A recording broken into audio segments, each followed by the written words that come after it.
મસ્ત શોપિંગ કરવા. આ તો ખાસ કઈ લેવાનું હતું નહીં, પણ મારે જોવું હતું કે ત્યાં કઈ ટ્રક કે કાર કે એવું કઈ સારું હોય તો. આ ગાડી ચલાવવાની તો મને એવી મજા પડી ગઈ ને કે હું તો દોડમ દોડ ઉપડ્યો ને દાદ ના રહી ગયા પાછળ ને મમ્મા ફોન લઈને દોડ્યા મારી પાછળ. પછી કેટલી બધી કેરી લઈને વજન કરવા માટે આપી હતી. એ ભાઈ આગળ જોવા ગયો કે વજન તો બરાબર ખરે છે ને. એ ભાઈ પાછા વજન કરીને પેક કરતા કરતા મારી સામુ જોવે કે આ નાનું ટેનિયું શું ઉપાડશે આને. પણ એ ભાઈ તો જોતા રહી ગયા કે ટેનિયા તો એ ઉપાડીને આપી દીધું મમ્માને. પછી મેં વોટર કલર લીધા હતા અને દાદી ને મમ્માએ જે લીધું હતું એ બધું એક પછી એક બિલિંગ કાઉન્ટર ઉપર આપ્યું. એ ભાઈ મારી સામે જોતા જાય ને બધું સ્કેન કરતા જાય. પછી એ બધું ટ્રોલીમાં નાખ્યું.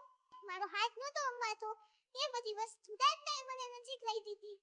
પછી તો મસ્ત ટ્રોલીમાં બેઠીને જ બહાર નીકળ્યા.